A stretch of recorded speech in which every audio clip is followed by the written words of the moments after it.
And I will be facilitating our meeting tonight for Stockton. Congratulations, everyone, for making it to tonight's meeting. I see some folks are still trickling in. As you join the meeting tonight, we will be sure to support with renaming your screen name so that we can make sure that we take roll for who is here at tonight's meeting. Congratulations for not only showing up today, but also on this huge milestone. So this is the 50th CSC or Community Steering Committee meeting for the Stockton community. And it's, as you already know, our third meeting. We're in March. Oh my gosh, our third meeting of the year for 2024. So thanks again for your ongoing presence, your input, and your collaboration in the implementation of this AB617 process for the Stockton community. As I said at the top of the hour, my name is Amy Ramos, and today I'm joined by a larger team than usual and you're used to seeing. I'm joined by my colleagues, Vanessa Gomez, Madeline Bayon, Diana McDonald, and Kaylee Evans. And you might see Laura Martinez join us a little bit later. We are extremely delighted to be facilitating your meeting this evening. My colleagues and I are here today to support the facilitation for tonight. And unlike other nights, tonight we are going to be having some breakout rooms so that we can engage in a smaller group discussion. And that's why we have a larger presence as your facilitation team. As part of today's agenda topics, we're primarily going to focus on picking up where we left off at the last month's CSC meeting and hoping to reach a consensus on the reallocation of funding for the commercial lawn and garden CERT measure. And we're also going to talk about the status of the subcommittees and discuss next steps with subcommittees. We also have several updates to share with you tonight.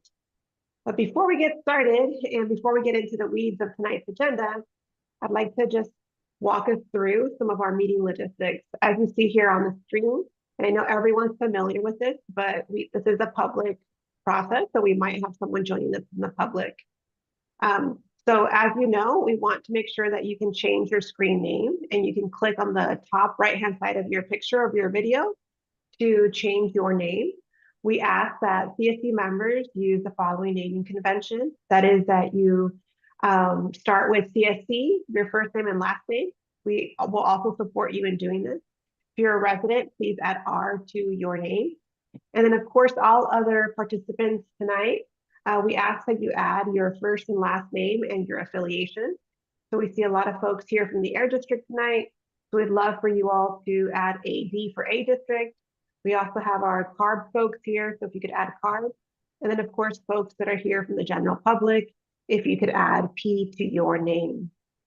For other folks that are here and would like to share their organization name, please go ahead and add your org name to your title. As you can see here on my title, my name is Amy Ramos, and I'm part of the facilitation team and work for Hardware Company, abbreviated H plus Co. On our next slide, I'd just like to remind you, if you are calling in and would like to link your phone and audio video, please do so by linking your phone and your video. If you are having questions or need support with doing this, please let one of us know and we will help you. We can go to the next slide.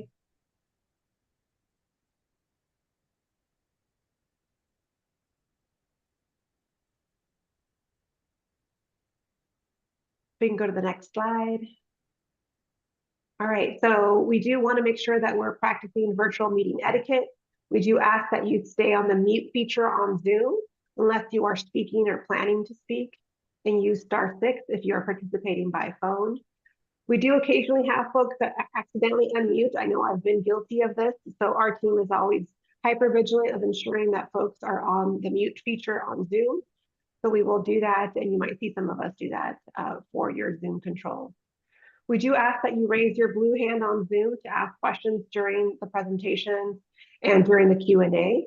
If you are a resident who is participating in the stipend program, you should stay on for at least 75 minutes of the meeting to be eligible for the stipend. That tends to be about 90 minutes of tonight's meeting. If you are going to be sharing, asking questions or comments, we do ask that you state your name before sharing your comment or your question so that you can allow for smooth interpretation of the conversation.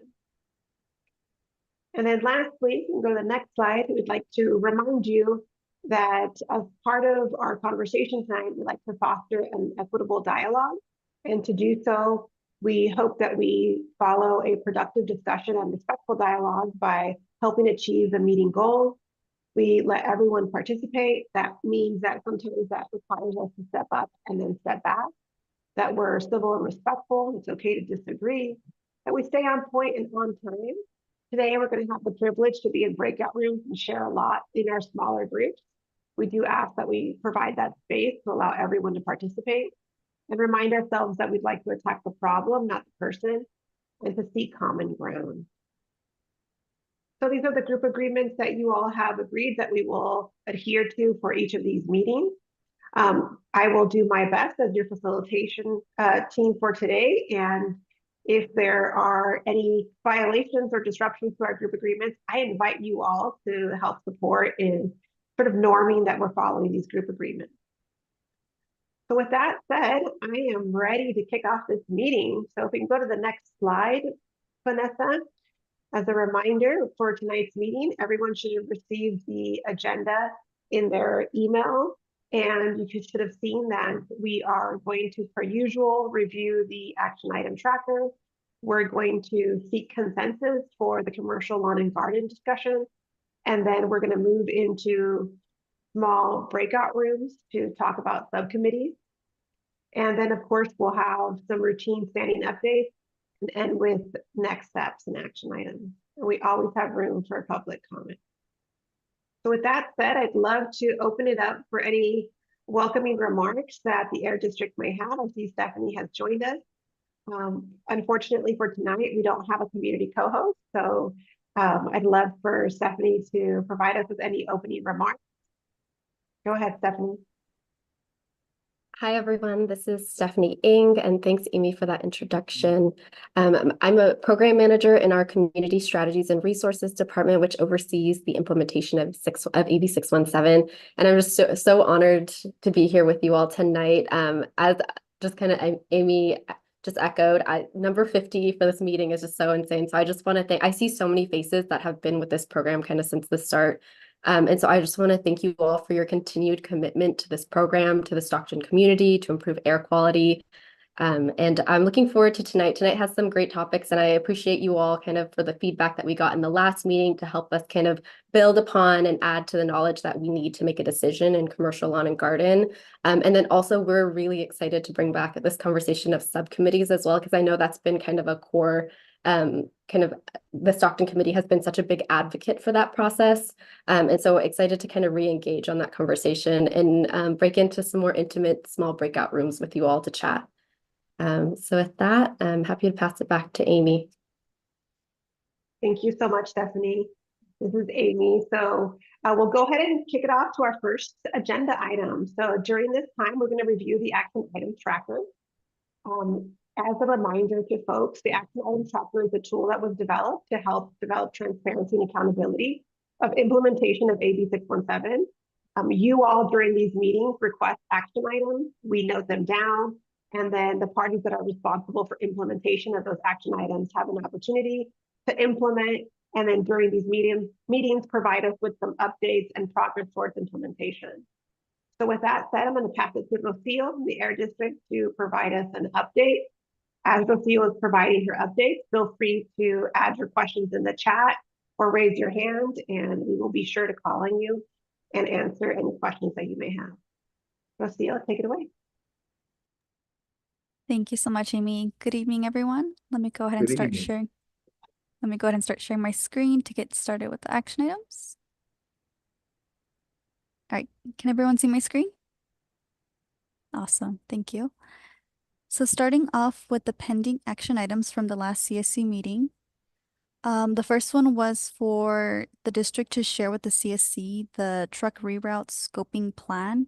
And so we did just receive that from the Port of Stockton. So we'll make sure to share that with the CSC and for the sending updates of this meeting. And then the next three action items are very similar. The results of great feedback and comments in the last meeting, again, about the truck reroute study. So Jeff from the Port of Stockton will be returning to a future CSC meeting to give another update on that. Moving on to the fourth action item, the Delta Stewardship Council came to the last CSC meeting and gave the CSC a presentation about the Delta Climate Adaptation Plan. And so we have been in contact with them and are planning for them to return again to a future CSC meeting to have a deeper discussion on that. Then moving on to the completed action items. The first one was for the Port of Stockton to follow up on the portion of drayage trucks to non-drayage trucks and total truck calls to the Port of Stockton. And so they did let us know that they're actually in the process of setting up a contract to be able to access this information. So as of now, the current data that they have from the study does not have that information. So if by any chance in the future this changes, we'll be sure to give those numbers to the CSC. So moving on to the next action item was for the district to share the flyer for the Ride and Drive event from the Port of Stockton. So we went ahead and shared that with the CSC via email. And I'll pause right here. I do see Cynthia has her hand raised, so go ahead. Hi, thanks for always keeping us up to date with these action items. I have a question about some of the older ones that we've been doing, and I think you've been doing the most recent ones. But wanted to flag, I think it's the one I'm looking at, 42.1 from May last year, to conduct a follow-up data analysis for PM 2.5, develop a comparison of the highest peaks. And that was supposed to be given to us the next quarterly air monitoring update, and that hasn't happened, and we're slowly creeping up for it being almost a year since that was requested. So I'm just wondering if we can potentially bump that one up. Yeah, I've been spending some time looking at the older ones, but of course, folks, feel free to let me know if that's appropriate for me to ask if I can bump that up. Yeah, I appreciate your comment. I noted that down, so that's something that we'll make sure to do an update on for the next CSC meeting. And if folks by ever any chance have questions or want to follow up on the previous action items, feel free to bring those up and we can look into those. Yeah, thanks, Arcia. And this is Stephanie. Maybe I'll just add, not to add on to an action item, but I want to make sure we are held accountable for it. That, Amy, if we could have an action item to bring back a quarterly air monitoring update that kind of incorporates that particular item. I'm glad you said that, because it was totally on our mind that we also really want to do another quarterly air monitoring update with the group. And so we'll plan to definitely bring that to an upcoming meeting. Thank you, Awesome. Cynthia. Thank you, Cynthia, Stephanie. And Mary Elizabeth, I see your hand is raised as well. Go ahead.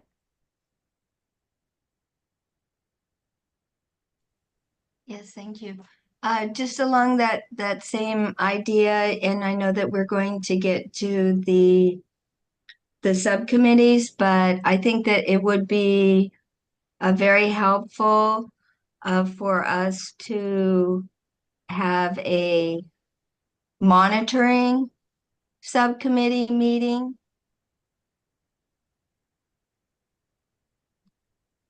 And I have asked about that mobile unit and some areas that we might collect some data, and I think that a monitoring subcommittee meeting is needed. Thank you, Mary. This is Stephanie. If I could also quickly maybe respond to that. We have been historically bringing our air monitoring updates to kind of the whole CSC, like to our full meetings, just because we feel that the air monitoring analysis is a really important piece of this project. But to your point, Mary, we're going to talk about subcommittees in the later half of the meeting. So I wonder in that we can maybe debrief, and I'd love to hear a little bit more from you, Mary, maybe what you're not getting from kind of that main meeting, or like what types of things we'd want to discuss in a subcommittee that's different from kind of what's happening in the main meeting. I think that's a great topic that we can plan to discuss during that subcommittee item. Okay, that sounds great. Awesome. I love that. Thank you so much. Thank you, Mary Elizabeth and Stephanie. Okay, I'll continue with the action items, and if folks have any more questions, feel free to raise your hand. So moving on to the next two action items actually are both related to the presentation from the Delta Stewardship Council. So one of the requests was to share the presentation with the CSC. So we went ahead and shared those slides with the CSC in the standing updates email. And then we do encourage folks to go through the discussion questions that are at the end of the presentation, as we have connected with them and we plan for them to return to a future CSC meeting. And we also went ahead and sent them the chat from the last meeting, just so that way they can look at all the comments and questions that they had during their presentation. And Jeff, I see your hand is up, so I can pause again right here.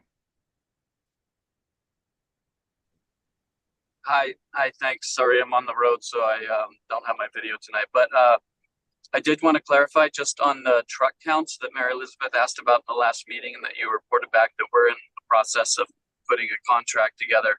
That the previous truck counts that we had were only the trucks that went through the box track area, and so what we wanted to do is provide. We need to get Fair and Peers to do an overall truck count.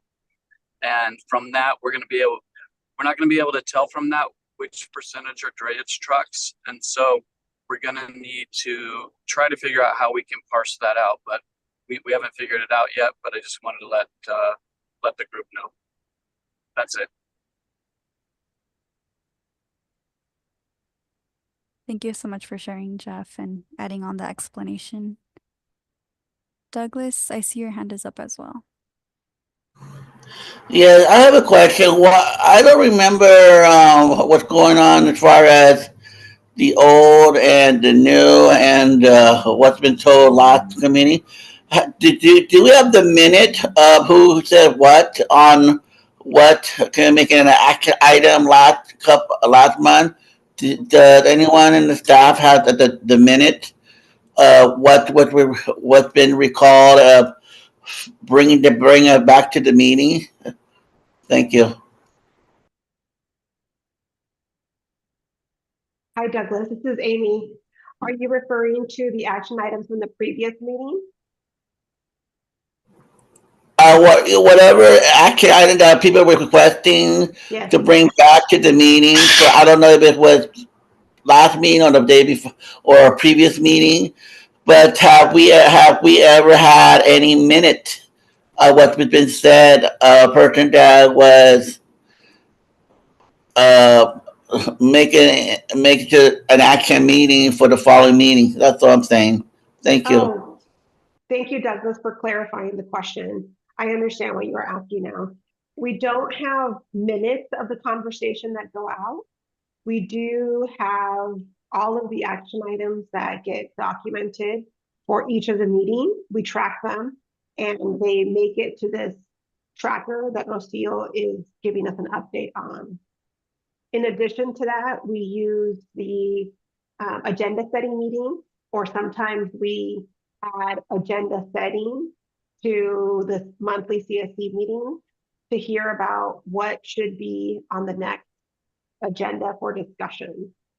For example, you'll see at the end of today's meeting, we will be hosting an agenda setting meeting to get everyone's opinions about the next in-person meeting. So I hope that clarifies for you the process that we currently have. So Rocio will continue to update us on action items from the previous meeting and letting us know where the district is in their current implementation of that action item. Great. Thank you so much. Thanks, Douglas. I'll pass it back to you, Lucille. Thank you, Amy. So I just have one last action item that's under the completed section. And so I know in the last meeting, there was a few questions from folks asking about the pricing for the commercial lawn and garden equipment. So we will be discussing more details on that in today's meeting. And that's all of the action items. So I can pause again to see if anyone else has more questions.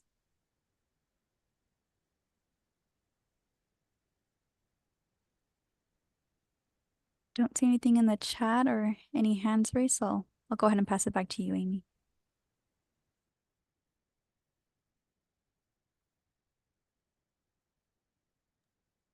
Great. Thank you so much. And thanks everyone for the engagement so far. I'm really excited about this meeting tonight. It sounds like we're going to have a great dialogue. So now we're going to go ahead and move to the next agenda item, which is about the commercial lawn and garden discussion. This is a discussion item.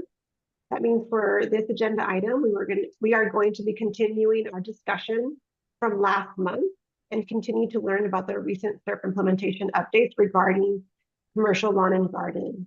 The purpose of our conversation today is that you all feel, you as CSC members, feel like you have a better understanding of where we're at in the implementation of this measure, and that you have the information that you need as a CSC member to be able to decide whether or not you would like to fund or redistribute the funds for this measure.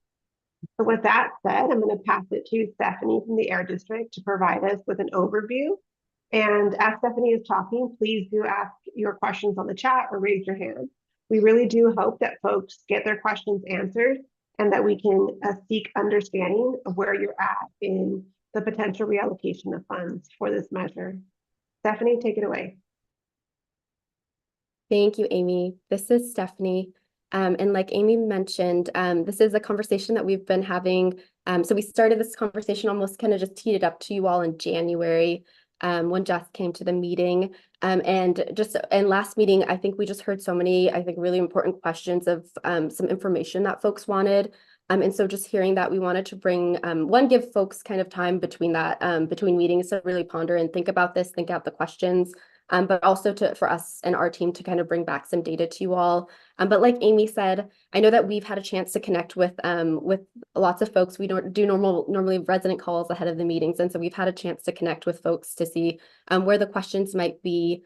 And we just so appreciate your kind of the thoughtfulness that you all kind of bring to this process. And our goal today is to bring some information to you all. We have also our grants team here to answer questions as well. But like Amy said, for you all to kind of feel that you have all the knowledge and information to be able to kind of make this decision about a funding reallocation.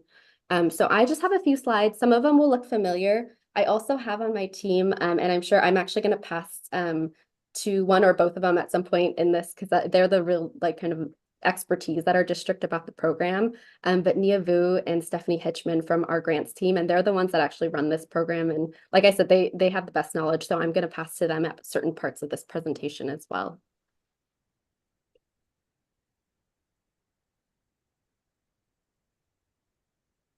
So we are going to talk about commercial lawn and garden first, and like we kind of teed up, we're going to have a subcommittee discussion later today as well. But the first, this one will kind of look familiar because I just want to set the same kind of like framing and knowledge of the project to remind folks of, again, what kind of decision we're making and where we are with this measure.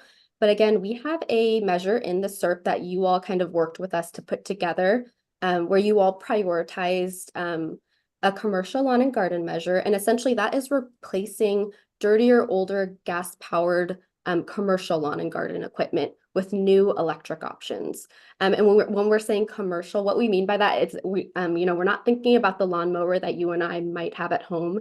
This is really bigger pieces of equipment for kind of businesses or schools to take advantage to kind of do large areas of landscaping work. And kind of an extra bonus and really a benefit that we want to provide to public schools that are in our AB617 boundary is to be able to provide them additional free batteries and chargers. And I know our team, probably Nia, is going to get into this, but really the point of that is just to make sure that they can kind of, that helps with the continuity of their operations. Making sure that they, you know, when they're making this transition to cleaner technology, that it's a seamless transition and they can continue their operations, reducing emissions at the schools, but still able to do the work that they need to at the same time. So as a reminder to folks, we have originally in the SERP you all put together 100,000 allocated in funding, and we've received 133 applications from Stockton Unified. We actually, for a while, the program was open and we didn't have any applications to the program. So we feel pretty thrilled to have, you know, a good handful of applications from Stockton Unified. So far out of that, those applications, they were, as a reminder, again, I know this will feel familiar. They were for chainsaws, things like chainsaws, edgers, hedge trimmers, leaf blowers, lawn mowers, and these are all electric. Again, to reduce emissions at 27 different schools within our boundary. With the funding in the SERP, we were able to move forward with 58 of those applications with the funding that's available. And there are 75 applications that are remaining kind of due to that lack of funding that's still in the SERP. We've talked about it. Again, we started in January and kind of had this topic last month as well, but we do have a unique opportunity to be able to reallocate funds to be able to support the remaining applications that Stockton Unified has submitted. Maybe I'll stop there because I do see a hand. I have a couple more slides as well, but I'm happy to take any clarifying questions on this particular slide. Thanks, Stephanie. Debbie, go ahead. I just have a couple of questions. I'm just wondering if you have been in touch with the gentleman. I notice he's not here today from the schools. And my other question is, are we still going to leave a little bit for small moms and pops? And what are those qualifications? So are we going to use it all for schools? And are they all in our district? All in the AB617 area only? Thank you. Thank you, Debbie, for your questions. I have a couple of responses and I might pass over to the team for kind of support on the program side. Yes, Jermaine Reese is has been such an amazing partner through this process. He works with Stockton Unified. I know our team, Stephanie Hitchman and Nia Vu, they work very closely with Jermaine and have been kind of through this whole process. He's attended several of our evening meetings, and I know it's a bit of a commitment. It looks like he wasn't able to attend tonight, but we have been in regular close contact, and I know it's still his kind of like determination and passion to make this transition at Stockton Unified. And I think, Debbie, you bring up a great point. I do think overall, we have kind of brought up to the committee as a whole, when we see kind of the demand in a program, we definitely have been bringing back kind of funding reallocation opportunities. So I do think, Debbie, like you said, a goal of ours, in addition, we have so many kind of topics that I think are important. In addition to air monitoring, we also want to have a big budget conversation with you all just to kind of get an assessment of where we are with SERP implementation. And I think in that discussion, we can even look at this measure and see if there's a desire in the committee to continuing to support this measure, in addition to supporting the schools as well. I do think, like I mentioned earlier, this measure was open for a little bit, and unfortunately, we didn't get any applications at that time. So hate to pass up an opportunity to work with Stockton Unified when they are willing, but that doesn't mean that we can't continue to look to support other folks that could be interested as well. So I definitely think that's a great topic of conversation for the future. And I heard one other question about just like the general maybe program, like what are the participation kind of eligibility criteria and such. Maybe Mia, if you don't mind, I actually think this is a great opportunity. I know that I think we talk about this program and we day to day might, as a district, might be a little more familiar. But I actually do think I'd like to take a step back and maybe have someone on our team, Nia or Steph, maybe talk a little bit high level about the program itself and like what it takes to be a part of it, kind of needing to kind of, scrap your old equipment, all of those types of details, maybe just like a high level run through of the program.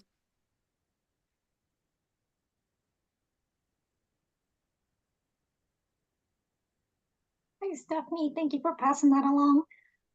Yeah, I can absolutely provide a quick overview of our grant program here for commercial lawn and garden. In terms of the process, it's very basic and simple. There are like 4 main steps. An eligible applicant would have to apply for a voucher first. Once they are approved, they can purchase their new eligible equipment once they receive their voucher from us. Once they purchase their new equipment, what they would do is then take their old equipment to a dismantling facility for destruction. And once that process is complete, they can actually then submit a claim to the district and get reimbursed. So that's just the program process, a quick overview of that. But there are specific program requirements that we have that I'd like to highlight that helps us ensure that emission reductions are actually achieved. As Stephanie mentioned, this is a replacement program. This isn't for purchasing new equipment. You have to get rid of an old piece of equipment to get a new piece of equipment. Not only that, the replacement has to be like for like. You can't get rid of a string trimmer and then apply to get a ride-on mower. It has to be getting rid of an old ride-on mower for a brand new ride-on mower. The other criteria that we do have is that, as mentioned, we do require that applicants take their old piece of equipment to a dismantling facility. And the dismantling facility that we work with, they are actually contracted to verify that the equipment is operational. It's not a broken piece of equipment that someone submits it, and they do make sure that they receive that and sign off on it. This is Amy, Nia. Sorry to interrupt you so much. No Can problem. you slow down? I'm sorry. Can you slow down a little bit when you're talking a little bit quick and it's hard to understand and follow?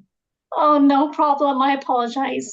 Should I go back to the program requirements, just some specific program requirements? Yes. All right. Yes. I apologize about that.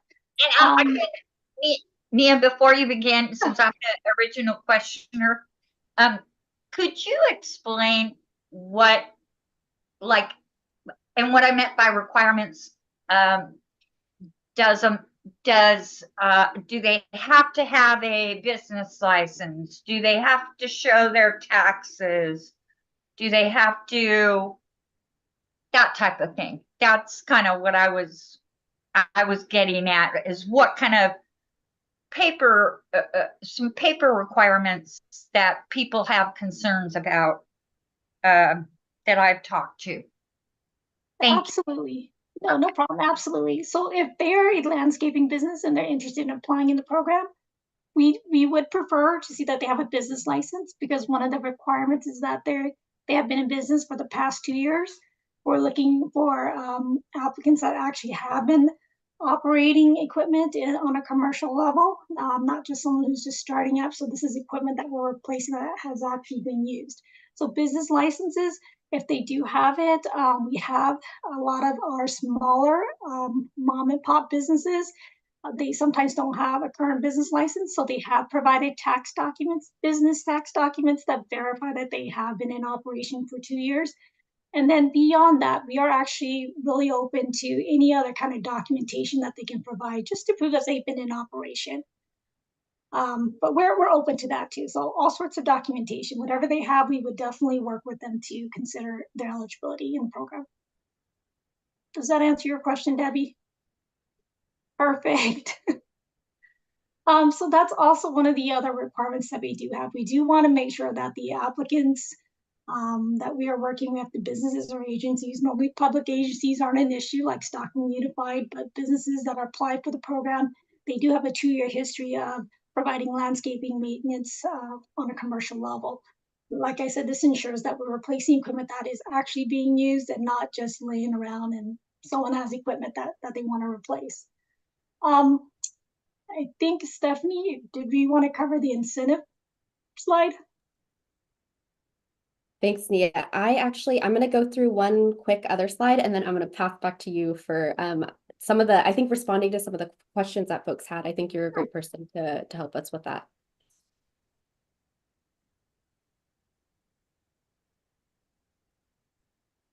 And thanks, Nia and Debbie, for your questions. I just wanted to highlight very quickly, I know we've talked a little bit about it. I won't go too much into detail because Nia's already hit on that, but I think just in terms of like highlighting some of the goals and really the benefits of a type of project like this is we do have the opportunity to reduce emissions around sensitive receptors, you know, the children in the Stockton AB617 community.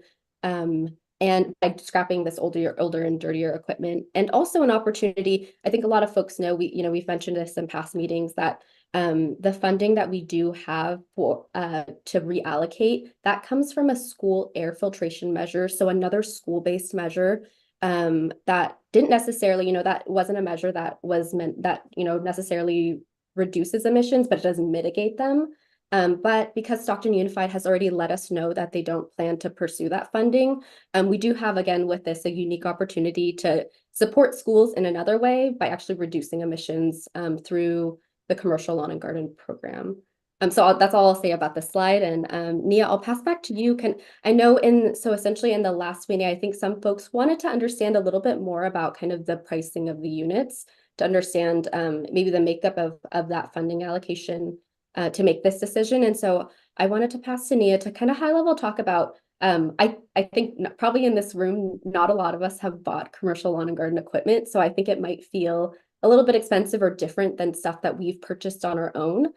So Nia, maybe I'll pass to you to talk about some of like the general pricing and for like batteries and the types of equipment. Can I ask one question before she, I just want to ask a quick question. With you had mentioned about the schools and the filterization systems and different things. But my question is this: even if the other company, the schools and whoever else had used the filtration systems, what happens? How often do they need to be, the filters themselves need to be changed? And was that part of the reevaluating when we moved the money? Thanks, Everett, for that question. Maybe I'll just take a step back because I actually know we have new committee members that have joined us after this decision was made, kind of working with Stockton Unified. So maybe I'll take a few steps back and share. Some folks might remember we had a meeting where we had a representative from Stockton Unified come to our meeting, and we have been regularly kind of in contact with Stockton Unified to let them know the available grants and incentives that they could take advantage of. And in this meeting that they came, they basically let us know that they didn't plan to take advantage of those funds, because something that happened across many of our communities is during COVID, a lot of schools received COVID funds to essentially like upgrade their air filtration units to help, protect children, during COVID.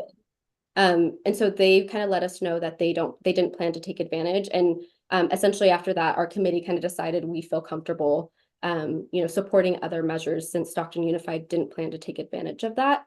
And I'm going to be honest, I'm not a filtration person, so I don't have a particular response to that, like changing out units, but we can maybe talk a little offline about that and maybe find you the right answer if you're just like generally curious. Yeah, that they can be better that later. Fine. Yeah.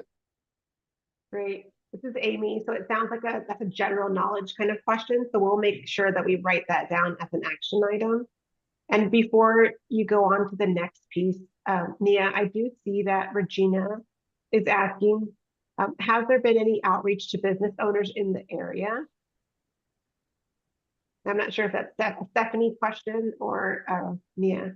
I'm happy to add a little bit of this, but this might also be a Heather and Cass question, but maybe I'll generally blanketly say we have done outreach on our, we call it ZELI, Zero Emission Landscaping Equipment Program. We've done outreach on social media. We regularly, when we go out into the community, we do kind of bring information about all of our available programs, including this one. And I know that Cass in particular has held special meetings with like folks that could take advantage, like businesses in the area that could take advantage of the program. So we have done outreach to kind of businesses in the area. But again, if folks know of any contacts that we should reach out to, our team is ready and happy to reach out.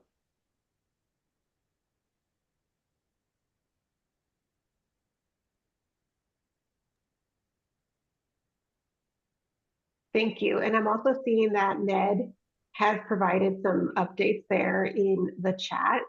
And so these are questions. How many units average cost? What is the estimated emissions reductions? And what is the cost per metric ton of emissions reductions for this measure? And so before we go into those answers, I'd like to provide me an opportunity to give us an overview of these pricings that you have here on this slide. And I also want to bring everyone's attention to the time. So it's 5:40. So I know we are seeking consensus, but it might be that we need more time for this measure. So I'm planting the seed in case we want to, as a CSC, decide to go ahead and allocate more time to this measure discussion. So Nia, go ahead. Thank you, Amy. The prices that you see here, this is information that we pulled from our program, just to show you the average cost of these types of equipment. As Stephanie had mentioned, they're buying bigger pieces of equipment, and these applicants are also buying more pieces of equipment. And as we've mentioned, to ensure like an 8-hour operational day, applicants have to purchase additional batteries and a charger to keep the equipment running throughout the day. That's why the actual incentive amounts for commercial equipment is actually a lot higher than you would see in our residential program, because of the length of use, the additional batteries are needed, the chargers are needed. What you'll see for the riding lawnmower, the average price that we're seeing is around $25,000. These riding lawnmowers, they normally have fixed batteries and don't really necessarily need additional batteries. So that you'll see right there, there's not any information for the battery and charger costs. But the voucher amount that we provide is $15,000, which covers a significant portion, but doesn't always necessarily cover the entire cost of the mower. So there is a huge investment on an agency, a public agency or a business to participate and purchase that type of equipment. For leaf blowers and for string trimmers, these are just some of the examples we're providing here. Those are the average costs that you'll see. What's really expensive are the batteries and the chargers that are needed to operate the equipment for that 8-hour day, to ensure, as Stephanie had mentioned, the continuity of operations and work doesn't get interrupted throughout the day. And so through the program, as you'll see the voucher amounts there, that's still less than what the voucher amounts that we're providing doesn't cover everything. Fortunately for Stockton Unified in this specific case, we do pay up to 100% of the cost for 2 extra batteries and a charger if they are eligible for that. And Nia, this is Stephanie. Maybe I'll add, and this is something I think across a lot of our grant programs is, we want there to be some commitment on the part of the applicant as well. And so that's why you see, this is also not just, Stockton Unified is receiving benefits from this program, but they are also kind of making a significant investment also in the community as well. So we just want to make sure that they have some particular, they're also, for lack of better terms, like skin in the game with this process, and just ensuring that they're kind of a part of this and also buying into the process. Absolutely.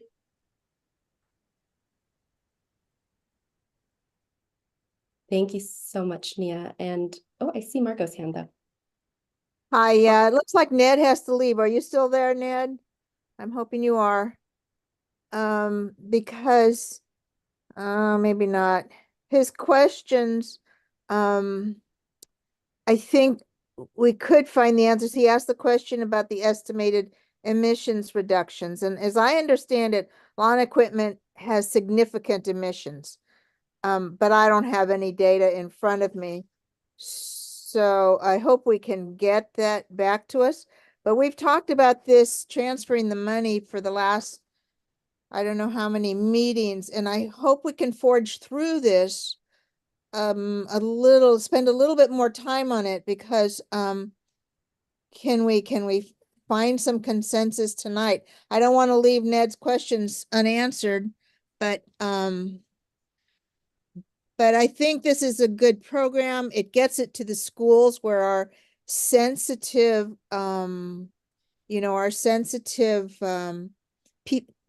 children are, I don't know what to call them. Anyhow, and I would like to see this happen. And I wonder if there's really disagreement to it happening. And I know we like to talk about things, but when we talk about it at one meeting and then come back a month later, we've already forgotten what we talked about before. And I just, I hope we can spend a little bit more time on this and see where we're at as a group. Is there real disagreement with the move of this money?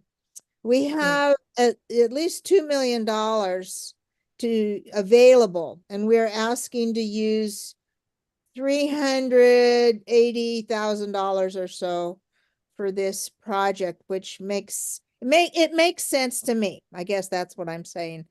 And so I'm wondering where the rest of the group is on this. And Ned's other question was,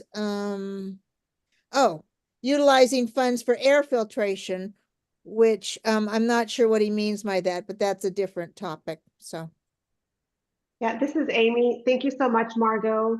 It sounds like you're on the fly, our community co-host, because those are exactly the words that we wanted to use right now to help kind of assess where we're at as a committee and really move into a vote. So I don't want to repeat what Margot says, exactly where we're at as a committee. I see Debbie's hand is raised. And so Debbie, go ahead and ask your question before I move us to this next piece of the agenda. I just want to agree with Margot. I think we need to take the time to figure this out today and not put it off. So we're keep putting it off. It's a small percentage of that 2.5 million that we had set aside for the schools anyway. The only issue I have is I hope we don't get the same response or the same kind of, I guess, rigmarole is the only nice word I can use, from the Stockton Unified SUSD, like the buses or like this, like the air filtration, how they put us off and yes, no, that type of thing. That's the only thing that I have a concern with. But if we're sure that they're going to be, that's why I was hoping Jermaine was going to be here. But if we're sure, I want to support it. So yeah. Thank you so much. I love it. Go ahead. I think that we should, go ahead. Everett, I may be about to say exactly what you're going to say. We're about to go to a vote, but I see Eugene's hand is physically up. So go ahead, Eugene, and then we're going to go ahead and move to a vote. Yeah, so what I would like to make a motion that we proceed with the 300 plus figure that is set aside. I so move. Is there anyone that is strongly opposed? By a show of hands on your screen, are you strongly opposed to moving these funds? You could use your physical hand or your thumbs up. Anyone strongly opposed to the reallocation of funds for this measure?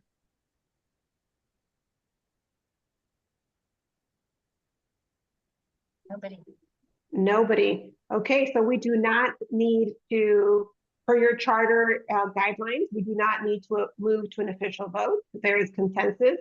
There is no official opposition. And congratulations, we have just moved and reallocated those funds for this commercial lawn and garden measure.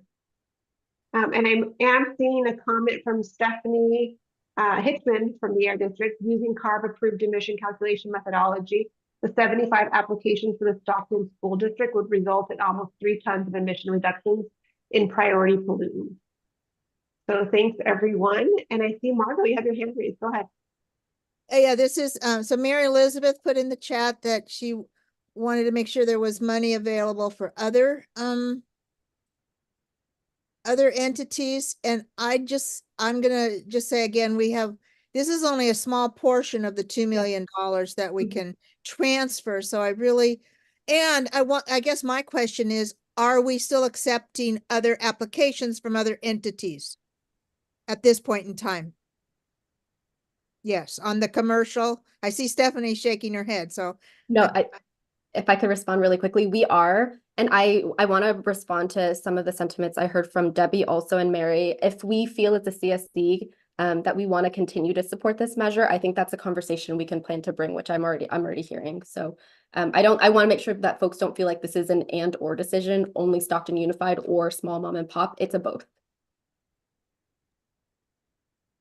Perfect. Great. So we will write that down as a potential conversation to move forward. So this vote, Regina, is to vote for the reallocation of funds, and that is it, nothing else in this moment. So I'm seeing your question that says, so we can't put monitors at SUSC, but this is important to them. Why? So maybe Stephanie, I'm seeing you nod. If you want to go ahead and respond to that. This is Stephanie, and I appreciate that sentiment. And I know that this whole group, who I think most were around when we kind of had the conversation about placing the air monitors, feel that frustration. We right now have a very grateful relationship. We are grateful kind of for the relationship that we have a particular person, and you all might recognize him from the meetings and even in outside community work, Jermaine Reese, who's kind of very much come to the table from Stockton Unified. And it's now kind of willing and engaging with us. So we do have, I think, the right person in the room to be able to work on commercial lawn and garden. So it is, I think, maybe a separate group of folks that kind of work on making those decisions. But we're, I think at this point, just grateful that we can and have a partner that we can work with at Stockton Unified, which I think, as most of you know, hasn't always been the case. And I just also maybe want to put out there that I know Jermaine is not here tonight, but I know that he's so gung-ho and ready to move forward with this. I'll repeat maybe an offer that he's brought up and maybe follow up with him, that I think in the end, when they get this equipment, they want to bring out community members to see like the impacts and show you all the equipment. So I know that he's so enthusiastic to make this happen, and we'll certainly continue to bring updates to the committee as we're rolling out this measure and continuing with it.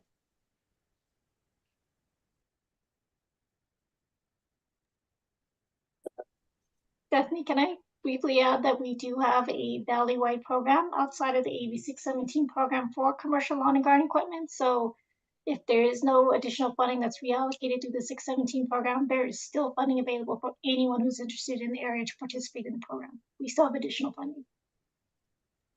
Thank you, Nia. This is Amy. Appreciate that clarification and general knowledge building for the CSC, so that if folks want to continue that to outreach to other folks outside of the boundary, they can do so. All right, well, congratulations with all of that. I'm going to go ahead and move us to our next agenda item. I know our team is really excited to meet with you in a smaller group format to be able to gather more insights about your perspectives on the current subcommittees for the Stockton CSC. So during this time, we are going to pass it to Stephanie to talk a little bit more about the current status of the subcommittees for Stockton. She'll provide us some context about the subcommittees that have evolved over the years, which ones are active, which ones aren't as active, the purpose, and really give you an opportunity to learn about the status of all of those subcommittees. Then our team is going to randomly assign you all into separate breakout rooms. So you'll see our team that has the HM code denoted after their name. This will be the team of facilitators that you'll be with in the room to really have a time for you to reflect on the presentation and to reflect on the status of subcommittees and share your own individual perspectives. When we move to the breakout rooms, they'll give you more instructions and give you more details. But for now, I'm going to pass it to Stephanie to provide us an overview of exactly where these subcommittees are in terms of their status and ongoing meetings. Thank you so much, Amy. I am going to share my screen, but maybe very quickly, I just want to emphasize. So I'm going to go through. I think as folks might remember, it's in terms of kind of our first initial discussion where we kind of worked together to like plan out these subcommittees. It's been a minute since kind of that initial planning meeting, but since then we've had so many subcommittee meetings with you all, and many of you kind of co-leading and supporting and attending them. We do have, I think generally, I know that in some of the past meetings, we've just heard that folks are interested in meeting, want to talk about these topics. And so I just wanted to go through really quickly about some of our general updates with the measure. But like Amy said, I think this is going to be just almost like setting up and teeing up and reminding folks of where we're at. And then we are looking forward to a much more in-depth kind of much more smaller session discussion. So I definitely encourage you save your kind of like topics and for subcommittees for that breakout room. But I'm going to go ahead and share my screen.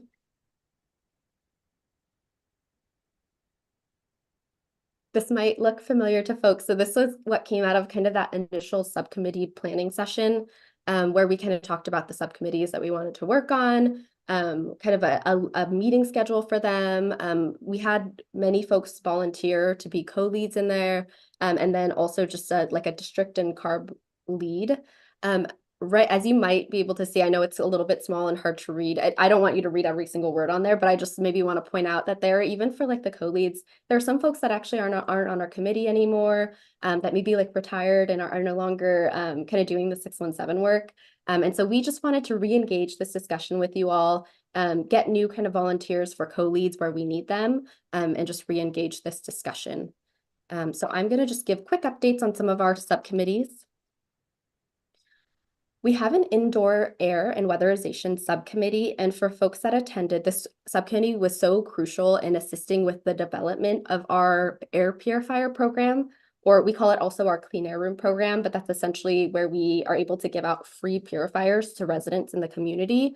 They helped us kind of with a lot of different processes, but particularly the project plan and request for proposal that we had to put together to make this project live.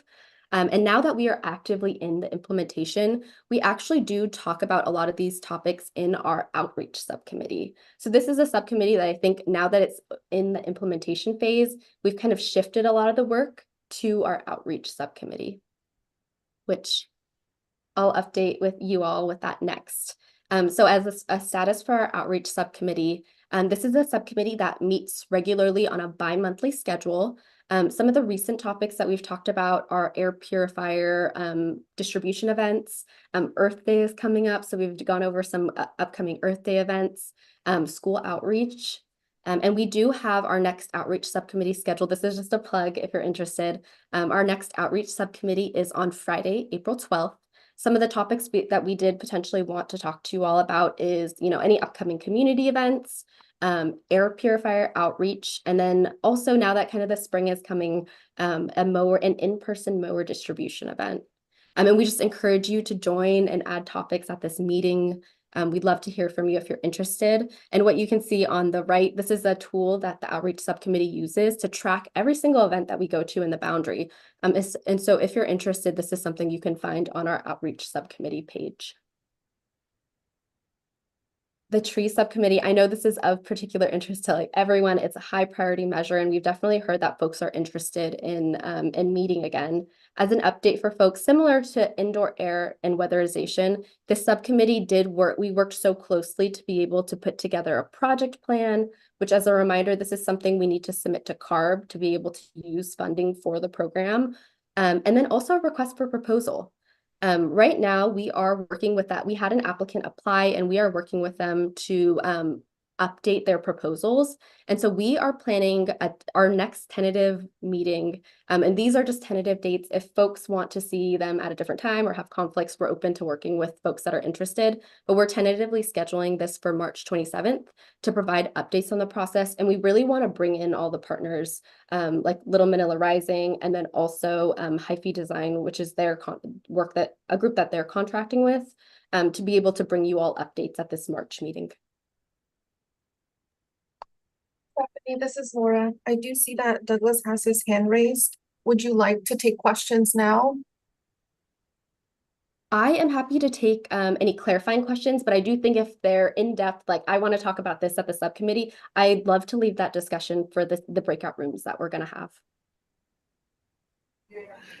I just need clarification, Stephanie. Sure. Okay. You just said to yourself that you're working with somebody that you're dealing with the tree already, right? Have you already established the tree location of what you're going to be planting on negotiating that part? What or what? I got a two-part question. Okay, thank you. This is Stephanie. That is a part of their proposal. So it hasn't been formalized yet, but it is a part of that proposal that we are waiting for to receive kind of that updated proposal from them.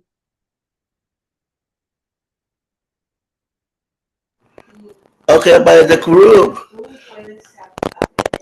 group decided that they want to put a tree in one particular area, but and not put in where there, I have seen last time. I mean, I think it was 3 years ago when we saw South Stockton really had no tree, and we were talking about all the element of the heat that through the pavement. I was wondering, in this particular group, are there going to be a native expert of a tree that I needed in Stockton, that where there's a lot of hot spots in that certain area of the within the boundary of the committee, of the zone. You know what I mean? Thank you. Thanks, Douglas. That definitely is something I think they're open to hearing. And so maybe I'll even pre-ask the facilitators. An opportunity that we'll have in these breakout sessions is to list questions that we want to address in the subcommittees. And I wonder if we can kind of pin that one in the notes for now. That sounds good. Thank you, Stephanie. And thank you for the question, Douglas.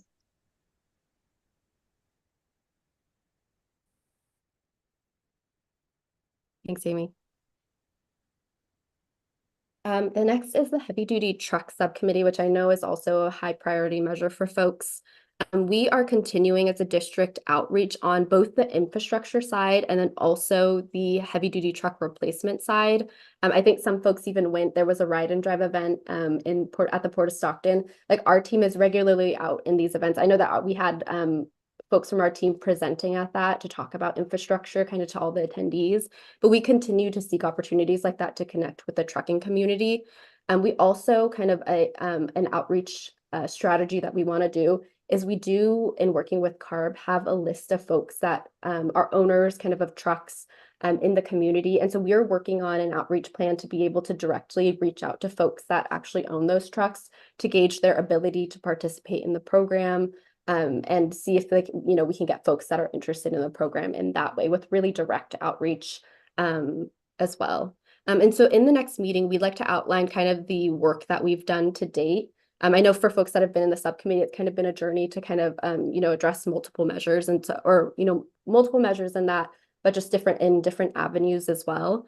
And so in that subcommittee, we'll plan to do that and evaluate kind of the timeline and deadlines for the measure as well.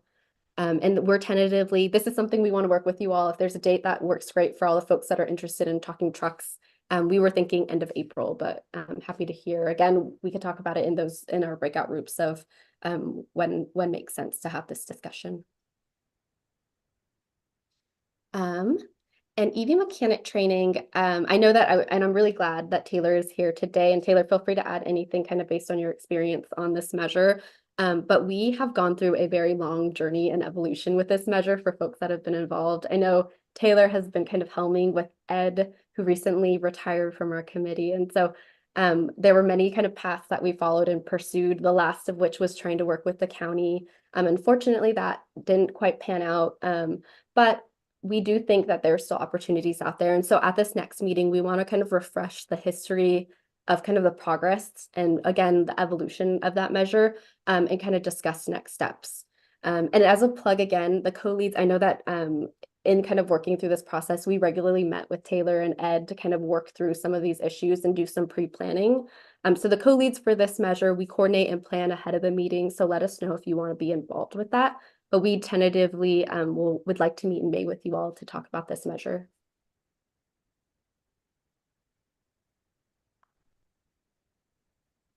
We do also have a regulatory and enforcement subcommittee.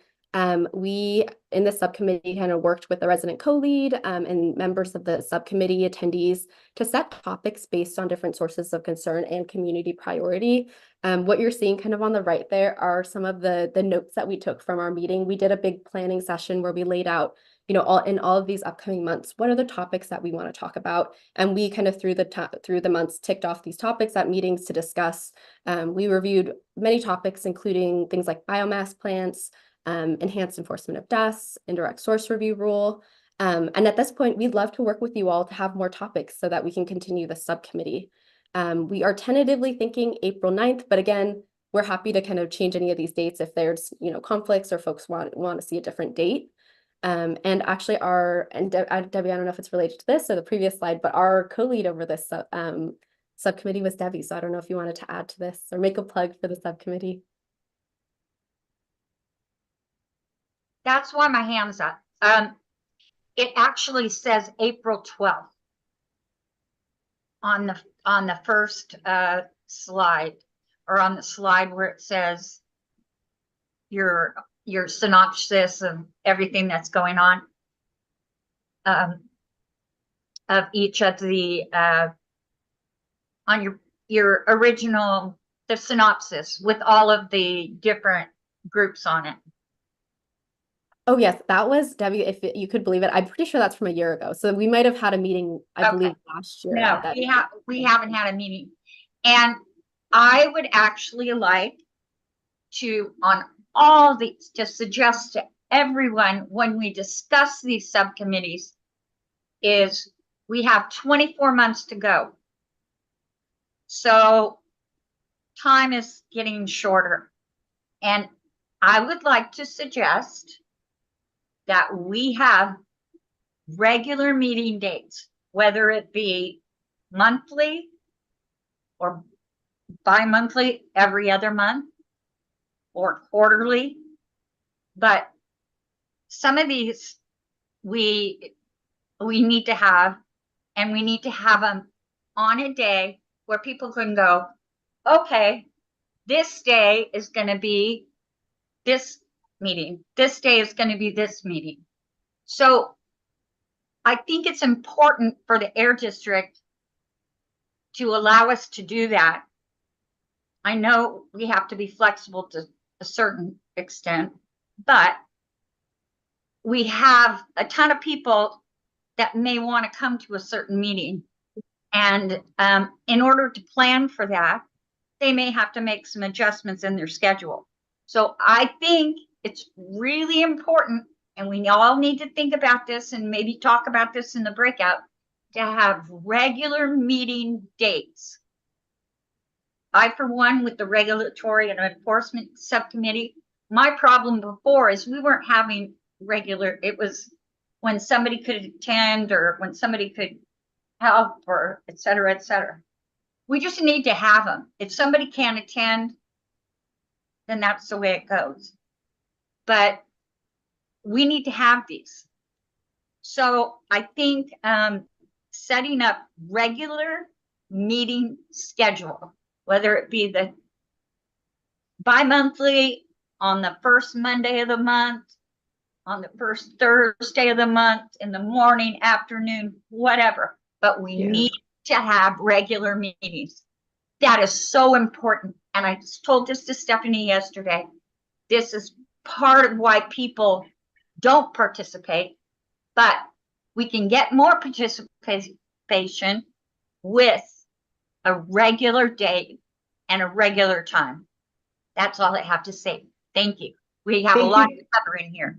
Yeah, thank you, Debbie. And I'm hoping, if you don't mind, if you could also bring that up in the small group discussion. So we're going to move into breakout rooms to record and document all the things that you're sharing.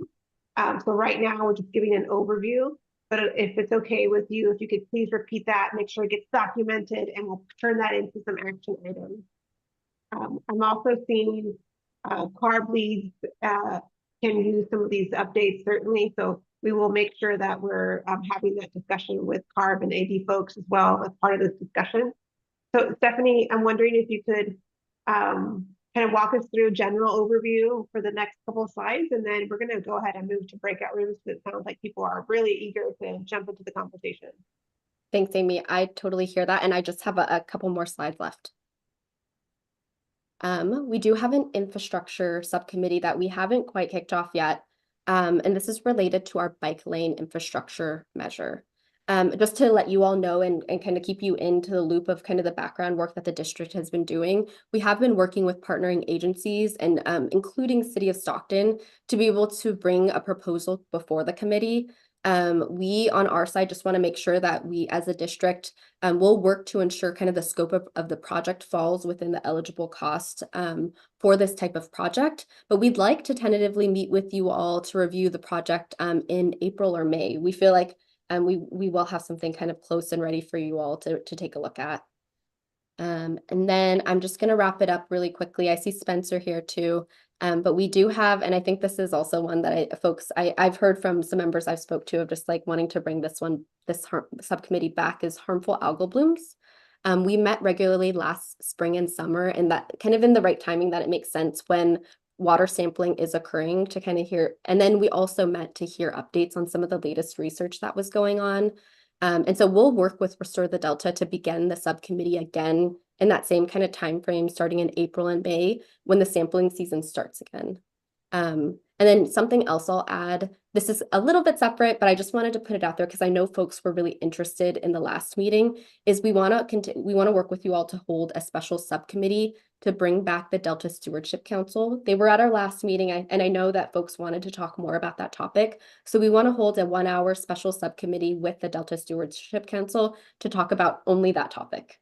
And to discuss the climate adaptation plan. And so we'll work with Annie and Morgan to potentially get a subcommittee planned for that in April, so that we can like do a really deep dive into that topic without, having to worry about like, oh, we might have this other agenda topic next. And we just want to really devote the time to discuss that.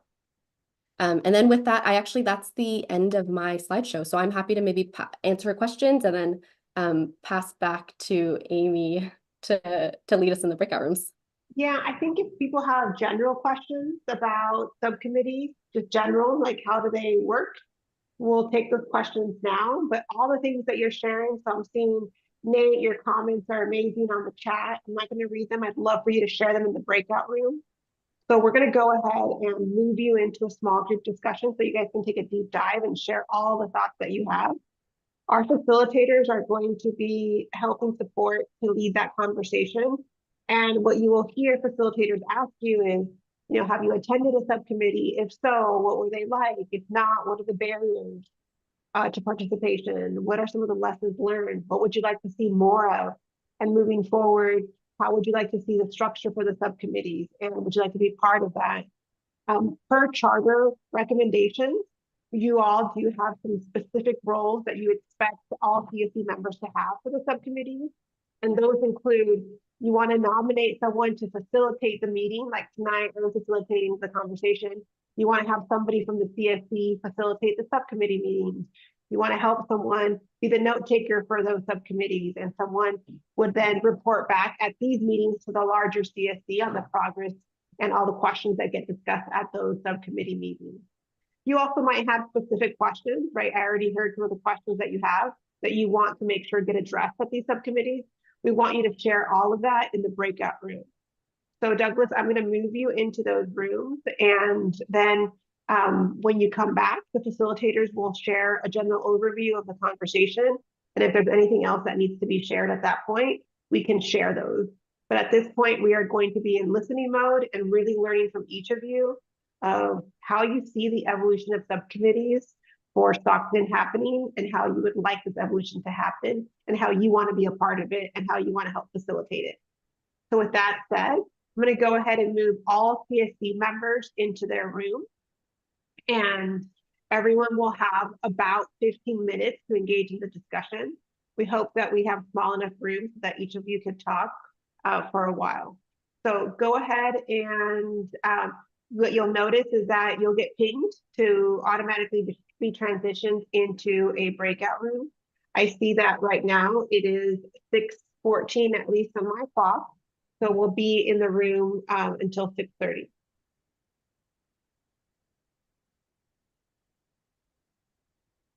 And Vanya, I see that Bobby needs to move.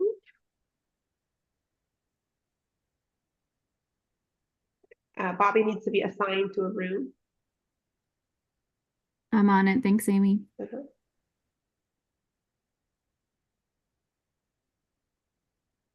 So right now, at this time, we're seeing folks that are not part of the CSC as a CSC member who should be here. So Eugene, you should have gotten pinged to move to a room. Good afternoon. Good afternoon. Hi. All right, I came late, but I would like to stay here if I can. And there's some questions I would like to ask you before you throw me into a room. Is that okay? Yeah, go ahead. What is it? Remind us of your name as part of our process. I'm sorry, it's Jermaine Reese from Stockton Unified School District. My name is not on. And Jermaine, It's maybe just to okay. add, the groups are going in to talk about some of the subcommittees that they work in. I don't know if there's a particular one that you wanted to maybe discuss, but that's the goal of the breakout rooms is they'll talk about kind of ones that they want to lead, like topics that they want to talk about in their subcommittees. Well, I wanted to stay and talk with you. I mean, because I missed the hour. I was in class and I just got out of class, so I jumped straight here. I know But it's I know. Jermaine, 1 second. We are live right now. So just want to Okay. share that we are live in breakout rooms. So just so that everyone knows, the folks that are watching this from a recording or watching it live streamed on YouTube. So as part of the community steering committee, each of the committee members get to go into what is called a virtual breakout room where they can discuss a topic. Right now, we're discussing subcommittees. So in this main room, what you see is members of the public or members of government agencies or members of collaborating agencies like yourself who are not residential community steering committee members or official members, and hence why we're in the main room. So just wanted to bring that to your awareness. So feel free to have a conversation right now, but just want to make you aware that we are being recorded and it is live. Thanks, Amy. And Jermaine, I'm happy to maybe give you a call tomorrow to update you on the meeting. It's no worries. I know that you've been to a few evening meetings and it's a big commitment. So I'm happy to, we're super excited to be moving forward with the measure, and I can give you a call tomorrow if you wanted to chat a little bit more. Yes, I can stay if it's so the case. I would love to go into a room with Nate. I saw there was something in the chat that maybe might be nice if I go in there. If not, I can always come off and we can reconnect tomorrow.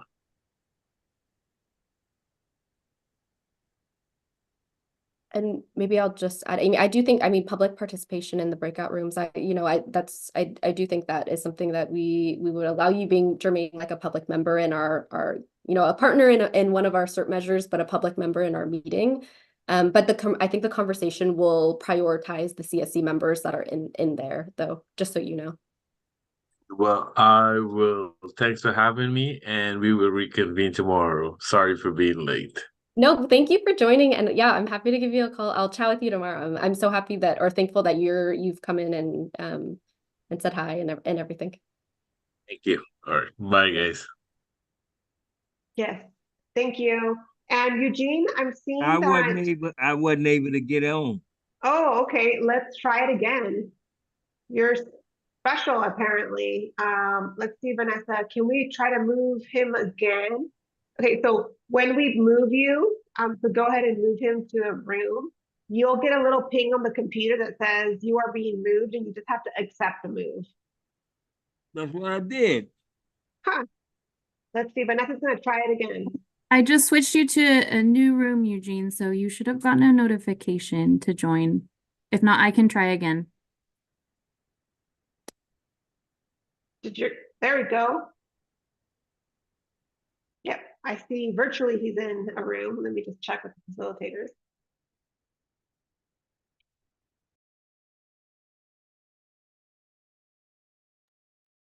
So now other folks that are here, if you'd like to join a room in listening mode, we're happy to move you to any room, or if you want me to move you at random, happy to do that. Or you're welcome to stay here and wait as well. I think I'm okay either way for my part.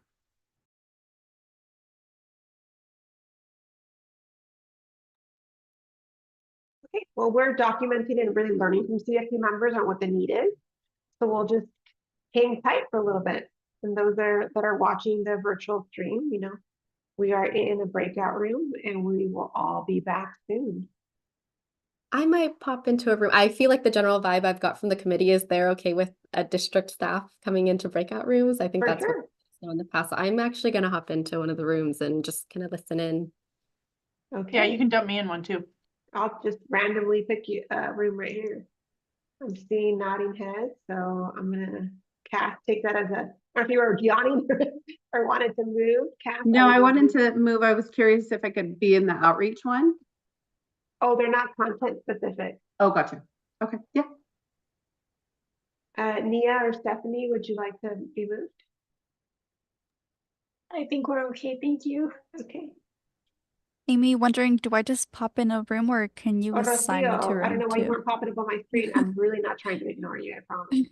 All right. Thank you. Uh-oh, she froze. Are you still here, Rocio? Great.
Hey everyone, anyone who's listening on our live stream or watching this recording, we are currently in breakout rooms. So our community steering committee members are having a dialogue around subcommittees and subcommittees implementation for the Stockton community.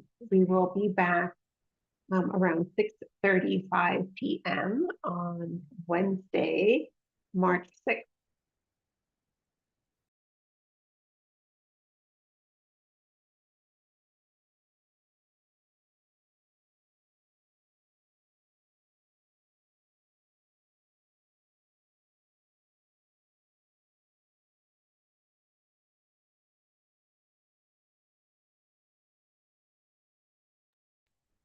Hi, James. I see that you're back. I'm assuming that you were.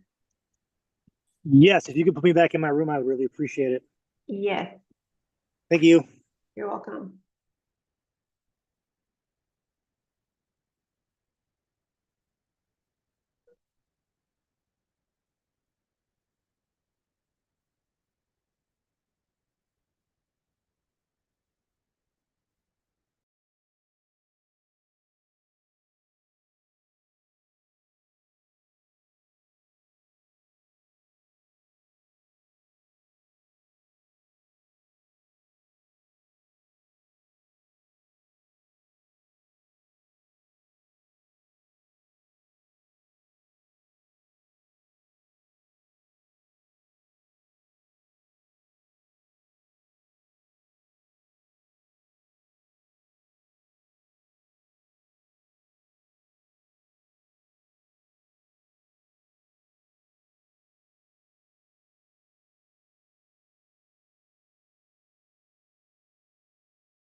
Hi, good evening, everyone. If you're listening to the recording or watching this live on YouTube, our community steering committee members are currently in breakout rooms. So these are virtual spaces where they can engage in small group conversations. We will have a report out of what was shared in these conversations near 6:40 this evening.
Welcome back.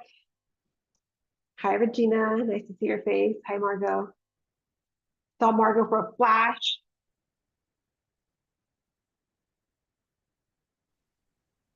While we are waiting for everyone, I'll also say hi, Regina. It's so nice to see your face today. Hi. I know we are in a lot of our meetings, but nice to see your face. Yeah, it's so good to see everybody else too. And I really enjoyed the breakout room. That was nice. Oh, nice. Thank you for the feedback. It's always so important for us to get feedback so that we Yeah. can continue to do more of certain things and less of other things. Yeah. It's nice to know that you can come to an agreement, you know? And so yeah, we had a good time in the breakout, I think. Nice. Thank you And so much Diana for took sharing. notes, was a note taker. Diana was on it tonight. Yeah, Okay. Good keeping us job, Diana. together. Teamwork. It's all about teamwork today. So thank you all so much for allowing us as your facilitation team to help spark a conversation about your interests and your questions about the subcommittees. Our team is really excited to have this opportunity to meet with you one-on-one in these small breakout rooms. So now what we're going to do is just kind of give a really brief summary of the themes that were discussed in the breakout rooms. And if there were any pressing action items, team, please do feel free to report those out. As a reminder, as the facilitation team, we take action items of your request, and we'll be sure to read them at the end of tonight's meeting so that you can keep progress on implementation or keep track on progress. So with that said, Diana, if you don't mind kicking us off, I'd love to hear from you. Yeah. Thank you. I did have a great time in my group. Pretty much everybody in my group had been on a subcommittee at some point, a very active group. The barriers to joining more or why they're not currently on them is mostly been either time, like they don't have the time or it doesn't meet at a time when they're available, or they don't know when they happened, like the time changed and they don't know when it's meeting now. The suggestions that they had for going forward is maybe potentially sometimes having the subcommittees meet in person. They noted that next month, the whole group, the CSC meeting is going to be in person. So maybe that's a time to kind of talk about membership or talk about different subcommittees, that kind of thing, like using the in-person time to make connections. For what makes a subcommittee successful, they said that a lot of these topics take a long time for change to be implemented. So like if there's some sort of smaller progress that the group can see, that helps people stay engaged. And they're really wanting to make sure that as kind of some of the certain measures are kind of winding down, to make sure to monitor the budget and make sure like all the money that's allotted to the different measures is being spent. Wonderful. Thank you for that share out of the conversation that you had, Diana, within your group. Next, I'd love to invite Laura to share out some themes from the conversation that you had. Yeah, thank you all. I think we went through, our strategy was going through the questions a little bit so we can just get definitive answers, and that was chosen by the members in the team. So 2 of the 3 members have attended subcommittees, and one of them would like, the member who did not attend subcommittee would like to email me. So we'll be waiting on that. So that's an action item. So a CSE member will be emailing me, Laura, to share a little bit about their barriers to attending subcommittees. For the most part, members are interested in either being a facilitator or note taker if it aligns with their availability. So we have all that written down, and most of the subcommittees they would like to attend are enforcement and HABs. So. Wonderful. Thank you, Laura, for that update. Next, I'd love to hear from Kaylee. I'm looking for you on my screen. What were some of the themes? What was discussed in your breakout room? Thanks, Amy. So we had a really nice group. Everybody participated. There was a lot of engagement, and most of them have attended a subcommittee. And with that, there were two themes or kind of concerns that I would say that came up. One of them would be that regular pre-scheduled meetings would be very helpful to make sure that subcommittees happen on a more regular basis. And with those being pre-scheduled, it would give residents the opportunity to know when they can like drop in on a meeting if they have time. And then additionally, we were talking about how providing an outline for subcommittee meetings is critical.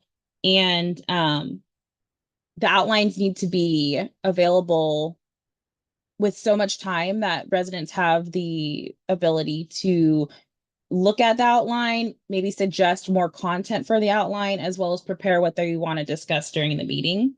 And also too, there was an idea brought up about the communications for the subcommittee meetings. And there was a suggestion that text messages could be helpful to help residents keep track of the outlines and then when the meetings would be held. Thank you, Kaylee. Already seen a lot of nodding heads about some of those recommendations, and know that these are things that the Air District can help implement to ensure the successful engagement of community members for these subcommittees.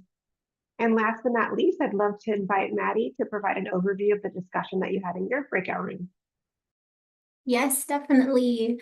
So we had a really great discussion. I feel like we could have gone a little bit longer because people just had a lot to share. So I really want to shout out our breakout group for all of your contributions. But some of the themes that we talked about in terms of like what has been successful in the past, as many of the folks had been to subcommittee meetings, was really having like a focus and a purpose to the meetings, like covering what we did before and then kind of where this meeting is going forward. That coupled with clear agendas and like the idea of working towards a common goal. So just keeping everything focused. In terms of other things that have created a really effective meeting or calendar reminders, just getting that on everybody's calendar, keeping everyone accountable to showing up for that commitment. Which is also aligned with some of the barriers. Time commitments, as Diana had mentioned earlier, have been a recurring barrier just because a lot of folks have multiple commitments. But if those calendar invites are there, people can plan ahead. So I think that was the basis of our themes, and we did have some interest in some of the subcommittees. So that was our share out. Well, thank you so much, and thank you, team, and everyone who joined the conversation. It sounds like we have a lot of really practical recommendations that can be tested in this next quarter to ensure that there's more engagement in these subcommittees. As you already know, we're making note, and we'll review some of those action items momentarily.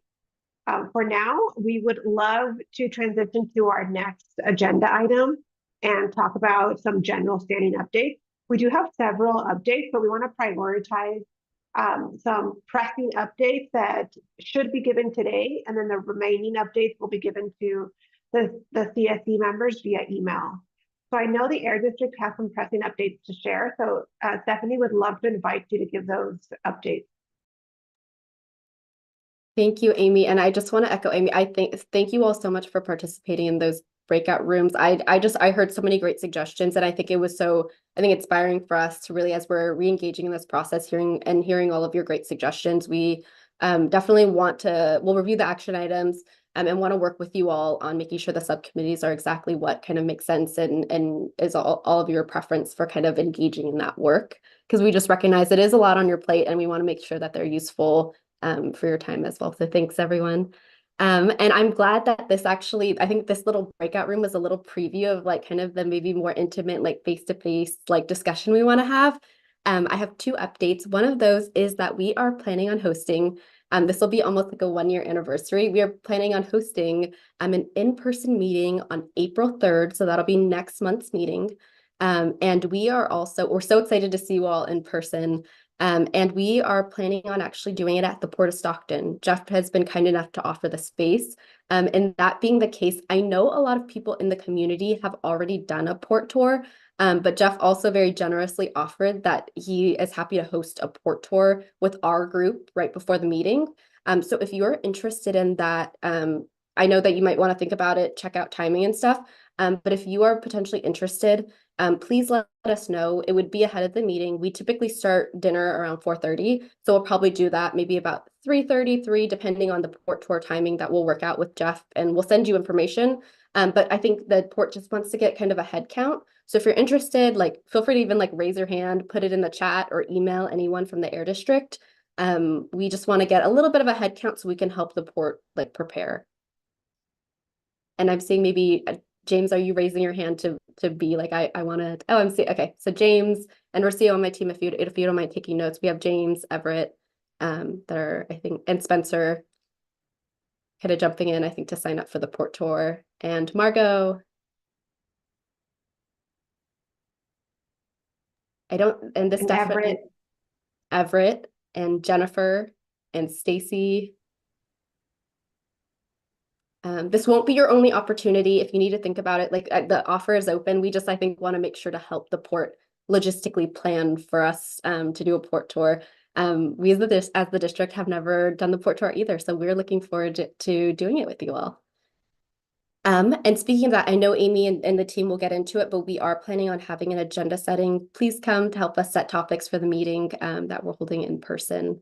And my other update to you all, we're so excited about it. And I think we have been dying to share this with you all because I know that it's been a measure that we've been working towards for quite some time now. But today we received approval from CARB, the California Air Resources Board, of our passenger vehicle repair and replace project plans.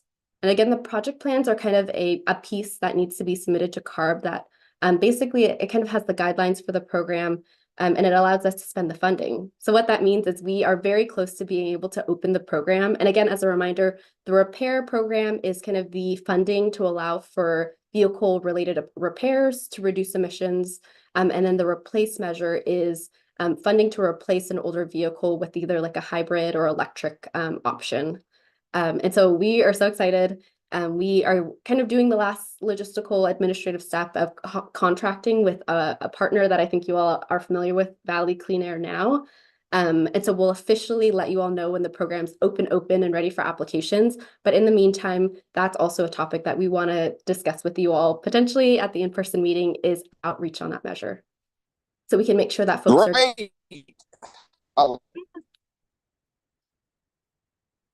We share your excitement, Everett, and we're so excited to work with you all to make sure residents in the community can apply for it. And we look forward to talking more about that. But those are our the two main district updates we wanted to kind of share with folks, and we will share the rest of standing updates via email. Thank you for prioritizing those, Stephanie. This is Amy. I just want to note for the record that Regina, Leonard, Florence, Debbie, all would like to also attend the tour at Rocio. So we have a lot of folks who are interested. It's going to be a great time. Can't wait to see you all in person. With that said, we're going to start to wrap up tonight's meeting. So we're going to transition to some next steps. So as Stephanie mentioned, we are going to have an agenda setting meeting. Unlike other months where we haven't had an agenda setting meeting, now we will. And we do invite you all to come and share your opinions about our next in-person meeting. So that agenda setting meeting is scheduled for Thursday, March 14th at 3 o'clock. It'll be on Zoom. You should have a meeting invite from the Air District on your calendar. And then luckily our next CSC meeting will be in person in the real flesh beyond these little boxes. And we'll get to see each other all in person and have great food, great dialogue. And it will be April 3rd at 5 o'clock. But as Stephanie just mentioned, it will be after the Port of Stockton tour. So we will be coordinating with folks so that you all can arrive early, enjoy the tour, and then be ready to engage in the official CSC meeting that starts at 5. There will be food provided. So we do hope that folks can show up a little bit early to join not only the tour, but to also come early to eat and ensure that there's plenty of time to mingle and chit chat before the official meeting starts at 5. All right, and so as part of our work, we are always taking action items live and really hearing your thoughts and recommendations about what needs to be noted. So our team is now going to share some of the action items that we've heard from you today. If you have more action items to add to this list, please feel free to include them. I'm going to pass it to Laura to share your screen and to read aloud our action items for tonight. Yeah, thank you, Amy, and thank you everyone for collaborating for these action items. I'm going to be sharing my screen now, and I will zoom in. Can you all see my screen? It's very tiny. It's 150%. Would you like me to go a little bit more? That looks good. Yeah, perfect. Okay, so action item number 1, AD to provide CSC with quarterly air monitoring updates. Number 2, Air District to provide CSC with information on average longevity air filters lost and follow up directly with NED. And if at, just quick pause, if at any point these don't resonate, please let us know and type in the chat. We are happy to modify these action items as you deem fit and if you heard them differently. For the third one, we moved into a general consensus for the Air District to move forward with adding $386,627.10 to commercial lawn and garden measure to replace gas-powered equipment at Stockton Unified School Districts within the AB617 boundary. Air District to update CSC members on purple monitors that are currently reportedly at all school sites. Number 5, CSC member will be emailing Laura to share barriers to attending previous subcommittee meetings. Number 6, we will use April's in-person meeting to discuss opportunities for more in-person subcommittee meetings. And that is the Air District and Hardran Company. Number 7, the Air District will provide an outline for subcommittee meetings to CSC members ahead of time and to consider sending text messages to CSC members so they can keep track of scheduling and outlines. And the Air District to send CSC members calendar reminders to ensure they are aware of upcoming subcommittee meetings to increase accountability and attendance.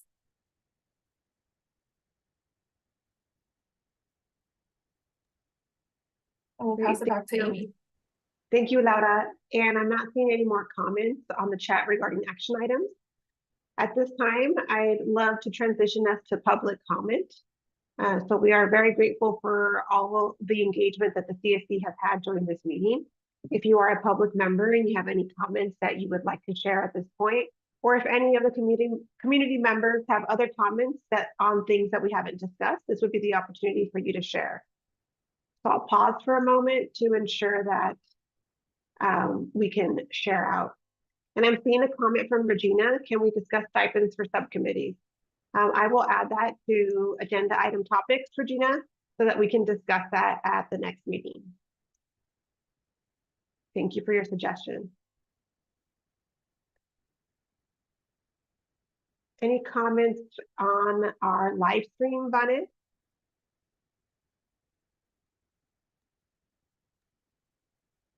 Let me check real quick. 1 second.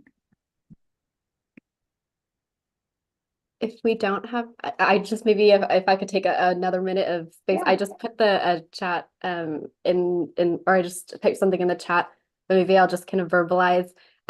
We were thinking of going with the Stockton Community Kitchen, which I think a lot of folks in the community know about. They're a local nonprofit that supports kind of smaller businesses or entrepreneurs is what they call them. That's actually who we went with last year, and we supported 3 different entrepreneurs that are kind of in the Stockton area. And we were thinking of that, but just kind of supporting different entrepreneurs this year because they have, lots of folks we can support. And that was our initial thought, but we are totally happy to hear any other suggestions though.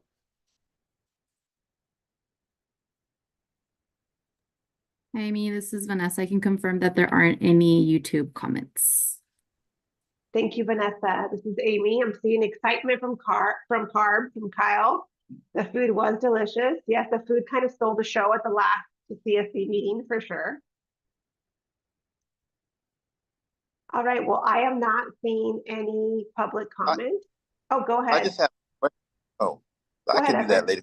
No, go ahead. Well, I have a couple questions and maybe somebody can answer them for me later. But one of the questions is, I have people that I work with in the community that deal with solar and what have you, because we're dealing with the same thing, saving energy. Who do we talk to help if that they want to come along and put out information and whatever? Who do we talk to about getting them to, when we're doing something at a group or an event, who do we talk to about getting them to come out and help? And the other question is this, and this is my thing. And this is my thing. I'm going to keep doing this thing too, because this is my thing. There's one thing when we did the air filtration system, Stephanie helped me complete it all the way through, and I've been asking for a year or so now. We need somebody in place that when somebody calls in, one of our seniors or somebody calls in that doesn't work computers, that doesn't do phone things, that will help them complete their whatever they're trying to deal with, get it completed, not just send them paperwork, but get it completed and get it done, so that when they talk to us, we say call them, and then they call us and, well, nobody called me back, or no, they send me some paperwork. No, to help them get it done, get it completed. And that's what I am, because I've got two. I want my lawnmower, and I want what's the other one? The lawnmower, and there was something else. I don't know what it is, but I'm saying those things. The fire insert. There's two different programs, and some people just don't have the knowledge. The older people, they don't. Somebody in place that can get that information to them and help them done and over with.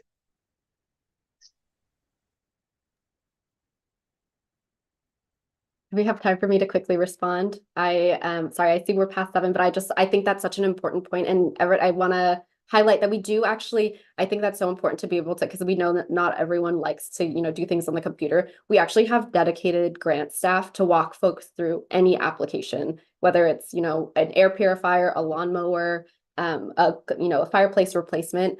And so we're happy to connect, and I'll drop in the chat the number to our general grants line. That way, and if you call, you just let them know I want to apply for this, and they'll connect you with someone who can help you. Thank you. Thank you, Stephanie. We are getting to solutions today. Today was such a productive meeting, such a great dialogue and engagement from everyone. Really appreciate you showing up. Thank you so much for your time. This officially concludes our meeting today. Our team is super thrilled to be able to see you in person next month.